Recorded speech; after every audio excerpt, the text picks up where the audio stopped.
Students, हम बात करेंगे detection of element in organic compound. Organic compound में जितने भी एलिमेंट हैं इनको लेबॉरेटरी में किस तरह डिटेक्ट करते हैं इसके बारे में डिस्कस करेंगे। ऑर्गेनिक कंपाउंड के अंदर 3 तरह के एलिमेंट्स होते हैं। कार्बन जो कि मेन कंस्टिट्यूएंट होता है ऑल द ऑर्गेनिक कंपाउंड, और उसके बाद हाइड्रोजन भी ऑलमोस्ट तमाम ऑर्गेनिक कंपाउंड में पाया जाता है। और इसके बाद ऑर्गेनिक कंपाउंड के कुछ डेरिवेटिव्स होते हैं जो कि नाइट्रोजन और सल्फर, हेलोजन, ऑक्सीजन, फास्फोरस और मेटल, ये इनको डेरिवेटिव्स ऑफ ऑर्गेनिक कंपाउंड्स कहते हैं। तो जैसे कि मैंने लिखा कि carbon is the essential constituent of all organic compound. Carbon के बगैर ऑर्गेनिक कंपाउंड का कोई वजूद ही नहीं होता है। और hydrogen is also present in almost all the organic compound. तकरीबन हर ऑर्गेनिक कंपाउंड में हाइड्रोजन होता है, लेकिन कुछ ऐसे भी ऑर्गेनिक कंपाउंड हैं जिसमें हाइड्रोजन के बगैर भी वो ऑर्गेनिक कंपाउंड्स कहलाते हैं। मिसाल के तौर पर CCl4 है। और इसके बाद बट सम ऑफ देम में भी कंटेन नाइट्रोजन, सल्फर, हेलोजन, और इसके बाद हमारे पास है ऑक्सीजन और फास्फोरस एंड मेटल शामिल है। तो सबसे पहले हम ऑर्गेनिक कंपाउंड में कार्बन और हाइड्रोजन को डिटेक्शन करेंगे। तो हाइड्रोजन और कार्बन को डिटेक्ट करने के लिए हम सबसे पहले 2 ट्यूब लेते हैं, और जो कि हमारे पास ये ट्यूब नंबर 1 होगा हमारा, और इसके बाद ये हमारे पास ट्यूब नंबर 2 होगा। तो अब हम एक ट्यूब में हम जो कि ट्यूब नंबर 1 में हम क्या करेंगे, सबसे पहले इसमें हम ऑर्गेनिक कंपाउंड को इसमें ढालेंगे, रखेंगे। और जो ट्यूब B है या ट्यूब 2 है, इसके अंदर हम कैल्शियम हाइड्रोक्साइड रखेंगे, और कैल्शियम हाइड्रोक्साइड को लाइम वाटर भी कहते हैं। तो हमने ऑर्गेनिक कंपाउंड को हमने टेस्ट ट्यूब नंबर 1 में रखा, और जबकि कैल्शियम हाइड्रोक्साइड को हमने लाइम, जिसको हम लाइम वाटर कहते हैं, इसको हम टेस्ट ट्यूब 2 में रखा। इन दोनों को हम कनेक्ट करते हैं एक डिलीवरी ट्यूब के ज़रिए से, जो दरमियान में चौड़ा सा है, बल्ब टाइप का है। और ये जो बल्ब टाइप का है, इसके अंदर हमने एनहाइड्रस कॉपर सल्फेट रखा है। ये एनहाइड्रस कॉपर सल्फेट है जिसका वाइट कलर होता है। तो इन दोनों को कनेक्ट करने के बाद हम अपना एक्सपेरिमेंट शुरू करते हैं। हम क्या करते हैं, जो कि टेस्ट ट्यूब 1 है, इसके अंदर ऑर्गेनिक कंपाउंड के साथ हम जो है कॉपर 2 ऑक्साइड इसके अंदर ऐड करते हैं। जब कॉपर 2 ऑक्साइड इसके अंदर ऐड करते हैं तो इसके अंदर से 2 तरह के गैसेस निकलते हैं, और ये जो गैसेस है ये पैदा होने के बाद इसी डिलीवरी ट्यूब के ज़रिए से, यहाँ गैसेस लाइक वेपर्स भी है और गैस भी है, जब ये यहाँ से इस डिलीवरी ट्यूब से पास होते हैं, होते हुए यहाँ पर ये जो चौड़ाई में है, ये बल्ब टाइप का है, इसके अंदर कॉपर सल्फेट एनहाइड्रस में रखा है। यहाँ आकर ये जो वेपर्स आ रहे हैं, ये बेसिकली वाटर के वेपर आ रहे हैं। तो ये कॉपर सल्फेट के साथ मिलकर क्या करते हैं, 5 वाटर के मॉलिक्यूल इसमें अटैच होते हैं। तो ये वाइट कलर का जो कॉपर सल्फेट है, इसको ब्लू कलर में तब्दील करते हैं। इसका मतलब ये हुआ कि कॉपर 2 ऑक्साइड डालने से, यानी कॉपर 2 ऑक्साइड डालने से, यानी क्यूपरस ऑक्साइड डालने से जो वेपर्स बना था, ये बेसिकली हमारे पास क्या था, वाटर के वेपर्स थे। और इसका वाटर का वेपर हमें इस तरह पता चला कि ये कॉपर सल्फेट एनहाइड्रस फॉर्म में वाइट कलर का होता है। जब वाटर इसके साथ अटैच होता है तो ये ब्लू कलर में तब्दील होता है। तो this indicate that this is the confirmation of water. अब वाटर के बनने का ये इंडिकेट हो रहा है कि जो ऑर्गेनिक कंपाउंड है इसके अंदर हाइड्रोजन मौजूद है, तभी तो उसने ऑक्सीजन के साथ मिलकर वाटर बनाया। इसके बाद जो दूसरा गैस है वो इसी डिलीवरी ट्यूब से पास होता है, और होने के बाद वो जो हमारे पास टेस्ट ट्यूब 2 है जिसके अंदर कैल्शियम यानी हाइड्रोक्साइड है, तो ये गैस बेसिकली कार्बन डाइऑक्साइड होता है। जब कार्बन डाइऑक्साइड कैल्शियम हाइड्रोक्साइड के साथ रिएक्ट करता है, जैसे कि यहाँ दिखाया गया, रिएक्ट करता है तो इसको वाइट पिपिटिस बनाता है, यानी मिल्क के कलर बनाता है। तो देखें ये जो कलर लेस से ये मिल्क के कलर बन गया, वाइट पिपिटिस। इसका मतलब ये है कि कैल्शियम हाइड्रोक्साइड ने कार्बन डाइऑक्साइड के साथ रिएक्ट करके कैल्शियम कार्बोनेट बनाया, तो this indicate that this gas is actually क्या है, कार्बन डाइऑक्साइड है। और ये गैस क्यूप्रस ऑक्साइड के रिएक्शन करने से ऑर्गेनिक कंपाउंड से कार्बन डाइऑक्साइड बना। अब यहाँ से जो कार्बन डाइऑक्साइड और वाटर ये इंडिकेट कर रहा है द गिवन कंपाउंड इज क्या है, ऑर्गेनिक नेचर। और इसके अंदर ऑर्गेनिक है, और ऑर्गेनिक इसलिए है क्योंकि इसके अंदर वाटर भी बना और इसके अंदर क्या है, हमारे पास कार्बन डाइऑक्साइड भी बना। आप अगर इसको हम केमिकल रिएक्शन से समझें तो देखिए आप कि जो हमारे पास टेस्ट ट्यूब नंबर 1 में ऑर्गेनिक कंपाउंड डाला था, तो ये जो कॉपर 2 ऑक्साइड ने कार्बन से रिएक्शन किया तो कार्बन डाइऑक्साइड प्लस क्या बनाया, कॉपर बनाया। अब आप देखिए कॉपर क्या हो गया, यहाँ से +2 से ये 0 में आया। इसका मतलब कॉपर खुद क्या हुआ, ऑक्सीडाइज हुआ और कार्बन को क्या किया, रिड्यूस कर दिया। तो इससे ये बात कॉपर खुद रिड्यूस हो। यहाँ पर देखिए रिड्यूस का मतलब ये है कि इसके अंदर इलेक्ट्रॉन देखिए यहाँ पर कॉपर, इसको करेक्ट करते हैं, कॉपर देखिए यहाँ से +2 से ये 0 में आ रहा है, इसका मतलब कॉपर खुद रिड्यूस हो रहा है। और कार्बन जो है यहाँ से देखिए 0 से ये +4 में आ रहा है, ये ऑक्सीडाइज हो रहा है। अब इसी तरह से ये जो कार्बन डाइऑक्साइड बना है ये इसी डिलीवरी ट्यूब के जरिए से टेस्ट ट्यूब नंबर 2 में पहुँचता है और कार्बन डाइऑक्साइड कैल्शियम यानी हाइड्रोक्साइड जिसको हम लाइम वाटर कहते हैं, इसके साथ जब ये रिएक्ट करता है तो वाइट पीपीटीज बनाता है प्लस वाटर। तो ये वाइट पीपीटीज बनने का मतलब ये हुआ कि कार्बन डाइऑक्साइड बना है, और कार्बन डाइऑक्साइड का मतलब है कि the given compound is a organic in nature. इसके बाद जो कॉपरस 2 है ये क्या करता है, ऑर्गेनिक कंपाउंड के अंदर जो हाइड्रोजन है उसके साथ रिएक्शन करता है। तो यहाँ से देखें ये +2 से ये 0 में आ रहा है, इसका मतलब ये क्या हो रहा है, रिड्यूस हो रहा है और हाइड्रोजन को ऑक्सीडाइज कर रहा है।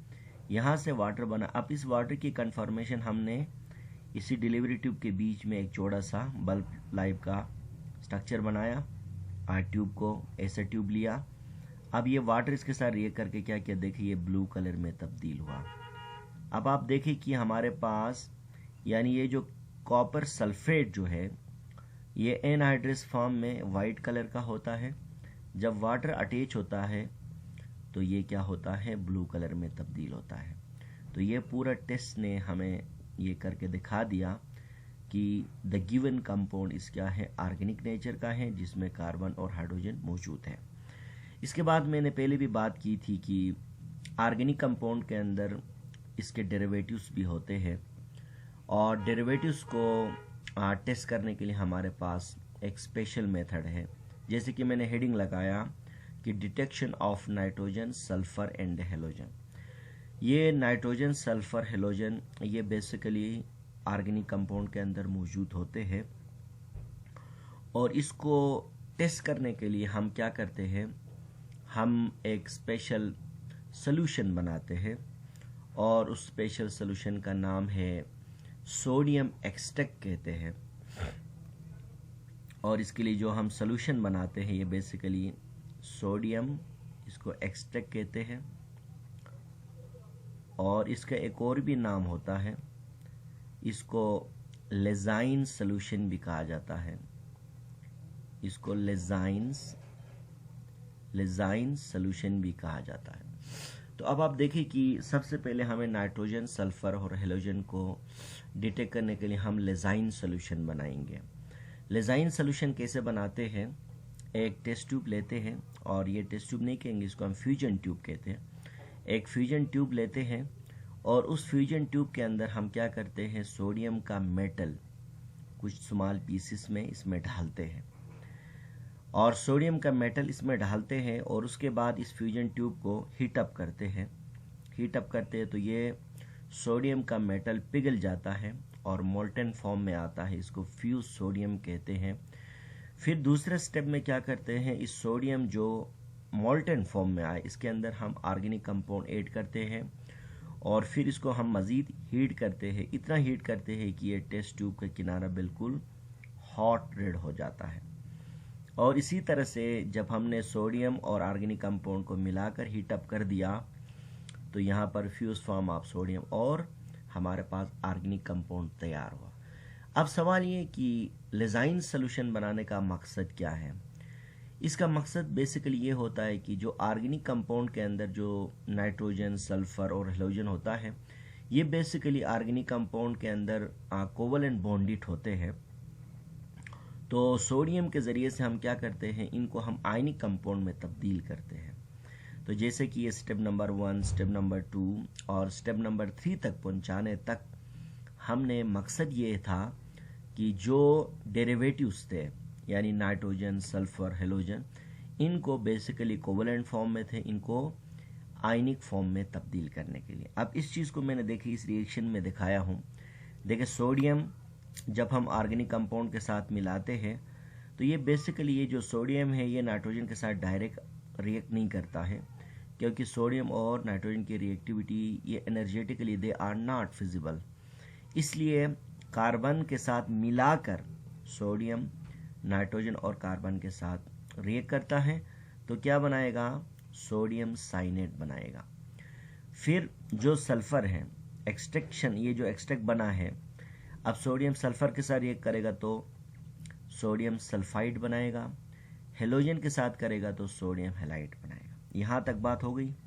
अब हम क्या करते हैं, ये जो फ्यूज फॉर्म ऑफ सोडियम और ऑर्गेनिक कंपाउंड, इसके रिएक्शन मैंने दिखाया, सोडियम से सोडियम साइनाइड और साइनाइड कार्बन के साथ मिलकर, और इसके बाद सल्फर के साथ सल्फर सल्फाइड, हेलोजन के साथ हेलोजन जो है ना सोडियम हैलाइड। अब देखो ये बनाने के बाद हम क्या करना है, इसको हम एक चाइना डिश में वाटर लेते हैं, डिस्टिल वाटर। फिर ये जो जो फ्यूजन ट्यूब है इसको तोड़ देते हैं, क्योंकि यहाँ से एक्सट्रैक्ट निकालना मुश्किल होता है, तो हम इसको तोड़ देते हैं और इसके अंदर डिस्टिल वाटर के अंदर डिज़ाल्व करते हैं। तो अब ऐसे में इसके अंदर ये जो शीशे के कुछ टुकड़े होते हैं, तो तोड़ने के बाद ये जो कंपाउंड है ये बाहर निकलता है और पानी के अंदर डिज़ाल्व होता है। अब पानी के अंदर डिज़ाल्व होने के बाद यहाँ पर कुछ जो है ग्लासेस, पीस ऑफ ग्लासेस होते हैं, पीसेस ऑफ ग्लासेस, इनको हम क्या करते हैं, फिल्टर करते हैं। तो हमारे पास ये जो बीकर दिखाया गया है ये बेसिकली हमारे पास क्या है, सोल्यूशन की फॉर्मेशन हुआ, जो कि ग्लास पीस ऑफ जो ग्लासेस है वो फिल्टर पेपर में रह गए, बाकी जो सोल्यूशन नीचे आया। तो इस सोल्यूशन को एक्चुअली क्या कहते हैं, लेजाइन सोल्यूशन, या इसको हम सोडियम एक्सट्रैक्ट कहते हैं। अब आप यहाँ देखें, ये जो सोडियम एक्सट्रैक्ट हमने बनाया, ये बनाया क्यों, क्योंकि मैंने बोला कि यहाँ पर जो वाटर के अंदर डिज़ाल्व क्यों किया। अब सवाल है, वाटर के अंदर इसलिए डिज़ाल्व किया ताकि ये जो आयनिक कंपाउंड बना था ये क्या होगा, अपने आइंस में टूट जाए। अब आप देखें वाटर में ये आयन में टूट गया, मिसाल के तौर पर sodium plus, cyanide minus, sulphur -2 और हेलोजन -1। अब हेलोजन में आपके पास यहाँ देखें क्लोराइड है, आपके पास ब्रोमाइड है, आपके पास आयोडाइड शामिल होगा। अच्छा, अभी आपको समझ आया होगा कि लेजाइन सोल्यूशन बनाने का मकसद क्या है। जो डेरिवेटिव है nitrogen, sulphur, halogen, organic compound के अंदर कोवलेंट बॉन्ड बनाते हैं, ये इनेड होते हैं, इनको हम क्या करते हैं, आयनिक कंपाउंड में तब्दील करते हैं सोडियम के ज़रिए से, और इसके बाद फिर पानी में इसलिए डिज़ाल्व करते हैं कि आयनिक कंपाउंड को फिर फ्री कर लेते हैं, और फिल्टर इसलिए करते हैं क्योंकि हमने फ्यूजन ट्यूब को तोड़ दिया है, इसके शीशे है उसको हम अलग करने के लिए। अच्छा, ये करने के बाद देखें कि अब हमने सोडियम क्यों लिया, लिथियम क्यों नहीं लिया, पोटाशियम क्यों नहीं लिया, क्योंकि ये भी ग्रुप नंबर 1 के एलिमेंट है। लिथियम का साइज छोटा है, ये लेस रिएक्टिव है, और पोटाशियम बहुत ज़्यादा एक्सप्लोसिव रिएक्शन देता है, तो इसलिए सोडियम हमारे पास क्या है, आइडियल होता है और ये मेटल होता है। अच्छा, इसके बाद ये जब हमारे पास जब लेजाइन सोल्यूशन तैयार हुआ तो अब हम क्या करते हैं, सबसे पहले डिटेक्शन ऑफ नाइट्रोजन करेंगे। देखिए ये जो सोडियम साइनेट है, आपको पता है, यहाँ से हम थोड़ा सा लेजाइन सोल्यूशन के बीकर से एक टेस्ट ट्यूब लेते हैं, उस टेस्ट ट्यूब के अंदर हम सोल्यूशन लेते हैं और ये गुमान करते हैं कि इसके अंदर हमारे पास नाइट्रोजन मौजूद है। अगर नाइट्रोजन मौजूद है तो इसके अंदर हम क्या करते हैं, फेरस सल्फेट को डालते हैं और थोड़ा बहुत इसके अंदर सोडियम हाइड्रोक्साइड भी ऐड कर लेते हैं। तो फिर उसके बाद क्या होगा, अगर सोडियम साइनाइड है तो ये फेरस सल्फेट रिएक्ट करके सोडियम फेरोसाइनाइड बनाएगा और प्लस सोडियम सल्फेट बनाएगा। फिर इसके अंदर फर्दर हम HCl प्लस फेरिक क्लोराइड डालते हैं, इसको 3 बनाते हैं। डालेंगे तो ये जो सोडियम फेरोसाइनाइड है ये फेरिक फेरोसाइनाइड में तब्दील होता है और इसका कलर प्रूशियन ब्लू होता है, बिल्कुल डीपली ब्लू होता है। अगर टेस्ट ट्यूब में यानी फेरिक क्लोराइड डालने से अगर कलर प्रूशियन ब्लू होता है तो it means that there is a presence of क्या है, नाइट्रोजन ग्रुप। अगर बाज़ औकात नाइट्रोजन भी प्रेजेंट है और सल्फर भी प्रेजेंट है तो इसका मतलब ये होगा कि प्रूशियन ब्लू नहीं होगा, बल्कि उसके सब्स्टिट्यूट में क्या होगा, टेस्ट ट्यूब का जो कलर आएगा उसके अंदर सोल्यूशन का वो ब्लड रेड कलर का आएगा। तो जैसे कि मैंने लिखा, if a blood red colour is produce instead of Prussian blue, अगर ये सब कुछ करने के बाद अगर ब्लड रेड कलर आ जाता है तो which indicate that the presence of क्या है, बोथ नाइट्रोजन एंड सल्फर है। अगर नाइट्रोजन और सल्फर है तो क्या होगा, यही केमिकल है, ये केमिकल रिएक्शन करके सोडियम जो है थायोसाइनाइड के साथ रिएक्शन करेगा तो सोडियम सल्फोसाइनाइड बनाएगा और फिर फर्दर फेरिक क्लोराइड डालने से जो हमने दिखाया था फेरिक फेरोसल्फेट की जगह में फेरिक सल्फोसाइनाइड बनाएगा। तो हमारे पास टेस्ट ट्यूब में कलर ब्लड रेड पिपिटीज बन जाएंगे। तो ये याद रखना कि यही केमिकल जो कि ferrous sulphate plus sodium hydroxide, second step में फेरिक क्लोराइड प्लस HCl डालने से अगर कलर प्रूशियन ब्लू आता है तो it means that there is a presence of nitrogen. अगर यही केमिकल डालने से कलर ब्लड रेड आ जाता है it means that there is a presence of sulphur as well as क्या है, नाइट्रोजन। ये हमारे पास test for the nitrogen as well as हमारे पास सल्फर। इसके बाद देखें कि दूसरा जो टेस्ट है जो कि हेलोजन टेस्ट है। अब इनमें भी पॉसिबल कि इसके अंदर हेलोजन भी हो सकता है, तो मैंने यहाँ पे लिखा अगर हेलोजन था तो वो हेलोजन क्या है, हेलाइड की सूरत में है, क्लोराइड, ब्रोमाइड, आयोडाइड। तो इसके लिए हम क्या करेंगे, अलग से हम दोबारा लेजाइन सोल्यूशन का कुछ हिस्सा टेस्ट ट्यूब में डालेंगे और सिल्वर नाइट्रेट डालेंगे। अगर सिल्वर नाइट्रेट डालेंगे तो वाइट पिपिटीज बन रहे हैं, इसका मतलब सिल्वर क्लोराइड है, यानी हमारे पास क्लोराइड है क्योंकि वाइट पिपिटीज बेसिकली सिल्वर क्लोराइड के होते हैं। अगर सिल्वर नाइट्रेट डालने से पेल येलो बनता है तो this is the presence of bromide. अगर सिल्वर नाइट्रेट डालने से डीप येलो आता है तो इट इज एक्चुअली क्या है, आयोडीन। इसका मतलब ये है कि सिल्वर नाइट्रेट डालने से क्लोराइड के लिए कलर वाइट पिपिटीज देगा, ब्रोमाइड के लिए कलर पेल येलो देगा और जबकि आयोडाइड के लिए कलर डीप येलो देगा। जैसे कि रिएक्शन दिखाया गया, क्लोराइड जाहिर सी बात है सोडियम एक्सट्रैक्ट बनाए NaCl की सूरत में होगा, ब्रोमाइड Na Br और आयोडाइड Na, और इसी तरह से ये जो सिल्वर क्लोराइड वाइट पिपिटीज देता है, सिल्वर ब्रोमाइड अगर बना तो पेल येलो देगा और अगर सिल्वर आयोडाइड है तो that will be the give deep yellow देगा। तो इस तरह से ये MCQs में भी आपसे पूछ सकते हैं, तो इनका कलर्स को याद करना बहुत ही ज़रूरी है।